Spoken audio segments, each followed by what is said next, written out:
Bismillahirrahmanirrahim. Assalamualaikum warahmatullahi wabarakatuh. Baiklah, di sini saya dan teman-teman akan menjelaskan hasil dari tugas yang telah diberikan. Kami dari kelompok 8 yang beranggotakan Martin Mulyo Syahidin, Astuti Zahro, Firman Farisi, Sadam M. Iqbal, Dinda Puji, dan Refki Jorgi Pradana. Di sini saya akan menjelaskan tentang dataset. Jadi dataset yang digunakan ini adalah dataset Fluid 360 yang merupakan hasil penelitian yang berjudul Free Recognition from Image Using Deep Learning. Dataset ini dipublikasikan oleh Horea Musan dan Mihai Oltean pada tahun 2018. Dataset ini dapat diakses di website Kaggle. Ini website Kaggle-nya. Berikut tentang datasetnya.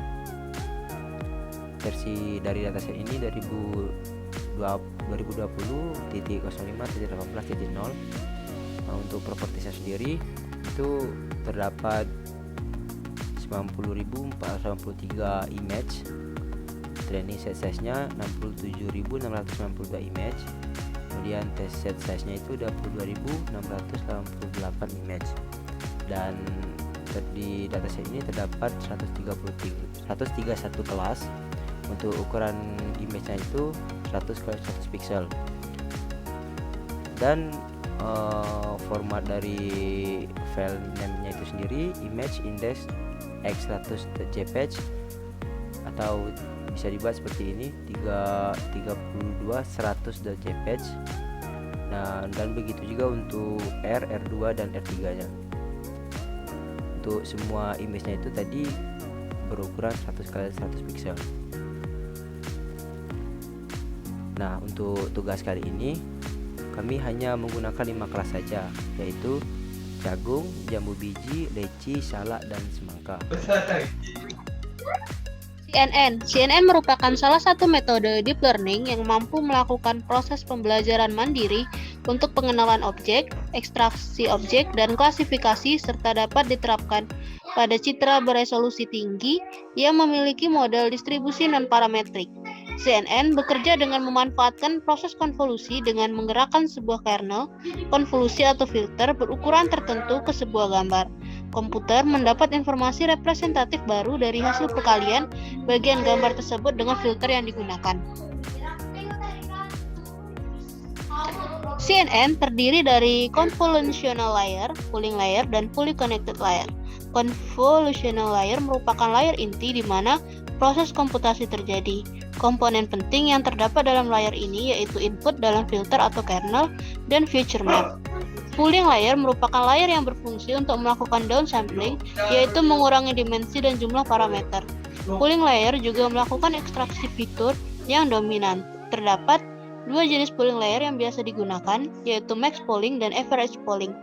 Fully connected layer merupakan layer yang melakukan reshape dari feature map yang dihasilkan dari convolutional dan pooling layer yang masih berbentuk array multidimensi. Hasilnya berupa vektor yang dapat digunakan sebagai input pada layer fully connected ini. Pada layer ini memanfaatkan activation function softmax untuk melakukan klasifikasi. Sebelum mulai bekerja, pertama yang mesti kita lakukan adalah menghubungkan Colab ke Google Drive, karena semua file dataset yang akan digunakan disimpan di Google Drive. Ini kita menggunakan library google.colab yang diimport dari library Drive. Nah, setelah berhasil di-mount, kita membuat suatu variabel dengan nama basepath yang berisi jalur ke folder dataset yang akan digunakan. Di sini tersimpan di folder JST was fluid 360.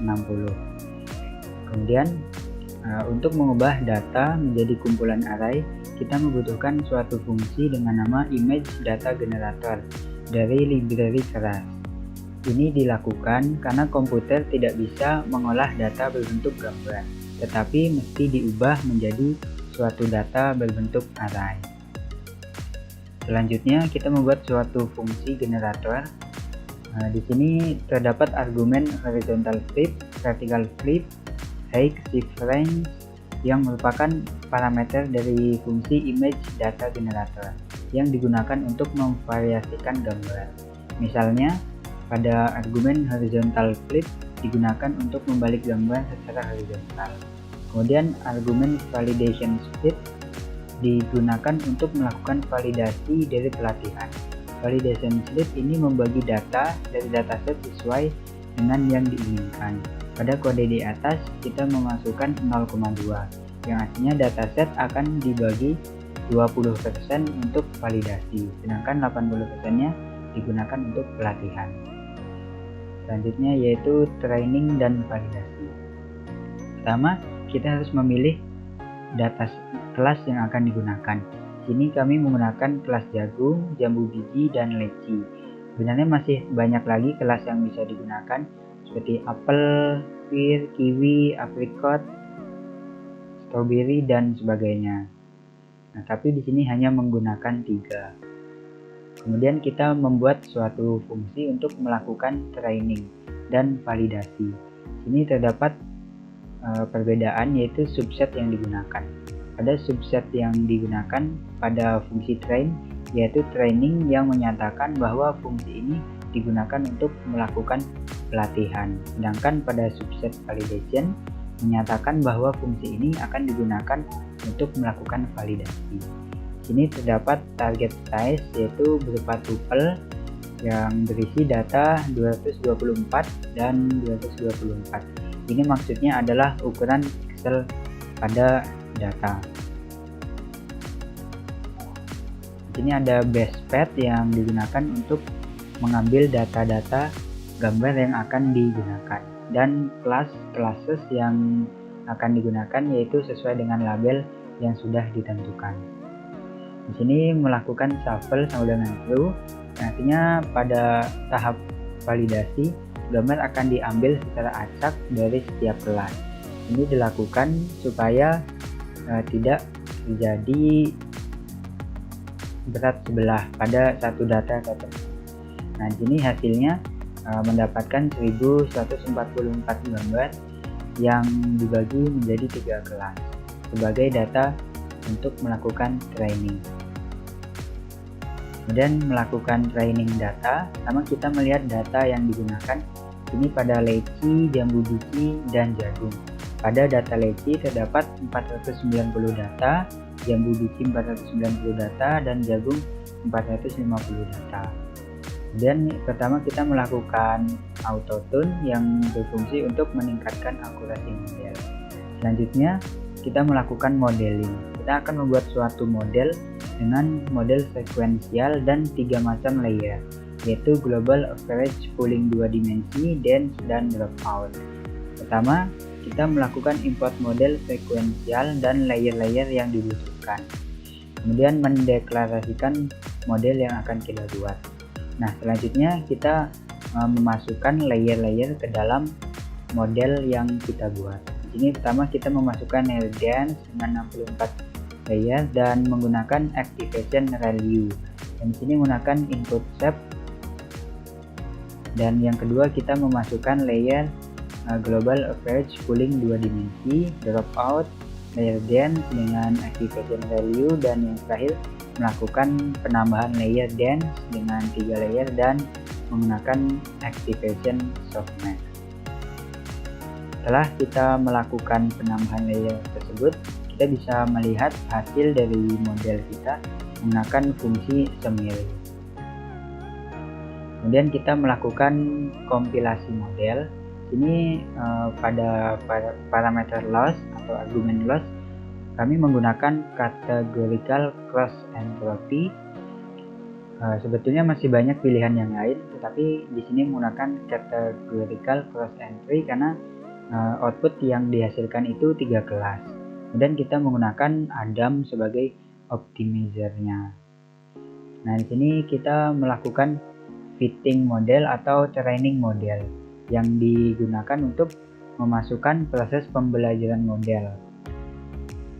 Di sini menggunakan data train yang tadi sudah ditentukan dan menggunakan 10 epoch. Ini setiap kemudian jika kita menggunakan fungsi fit, maka kelas akan melakukan training data. Sini kita perlu memasukkan data training dan juga data validasi. Selanjutnya, jika sudah selesai melakukan training, kita melakukan analisa terhadap model yang sudah kita buat. Ini menggunakan Matplotlib untuk melakukan visualisasi. Ini hasilnya masih kurang bagus, tapi bisa diberikan solusi, yaitu dengan meningkatkan jumlah epoch. Karena epoch yang digunakan hanya 10, maka hasilnya seperti ini. Tapi setelah dicoba menggunakan epoch yang lebih banyak, hasilnya menjadi lebih baik. Tetapi dengan jumlah epoch yang lebih banyak juga meningkatkan jumlah waktu yang dibutuhkan. Selanjutnya, di sini kami menggunakan PJJ 16 sebagai arsitektur untuk klasifikasi pada CNN. Ini pertama melakukan import pada PJJ 16 dari kelas. Kemudian mendeklarasikan modelnya di dalam variabel PJJ 16 model. Setelah itu, kita membuat model dengan sekuensial dan memasukkan layer ke dalam model sekuensial tersebut. Di sini ada layers, di mana pada elemen yang terakhir tidak dimasukkan karena nantinya akan kita tambahkan secara manual agar sesuai dengan output yang kita inginkan. Dan yang terakhir kita tambahkan layer dance dengan menggunakan softmax sebagai activation-nya. Nah, setelah itu kita melakukan kompilasi model sama seperti sebelumnya. Kemudian juga kita melakukan model training atau training model. Ini kita menggunakan hanya 5 epoch. Karena di sini jumlah data sangat berpengaruh terhadap waktu training dan jumlah epoch juga berpengaruh. Nah, setelah selesai kita bisa melakukan evaluasi analisa terhadap pelatihan yang sudah kita lakukan. Nah, selanjutnya jika sudah selesai kita bisa menyimpan model yang kita hasilkan. Ini model yang dihasilkan nantinya bisa digunakan untuk yang lain dan digunakan di tahap selanjutnya, yaitu transfer learning. Nah, kemudian kita bisa melakukan prediksi. Langkah ini merupakan langkah terakhir yang dilakukan untuk menguji model. Kode berikut ini digunakan untuk melakukan prediksi.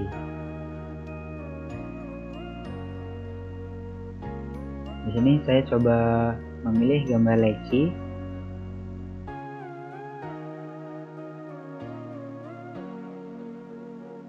Dan dia menghasilkan probabilitas tersebut.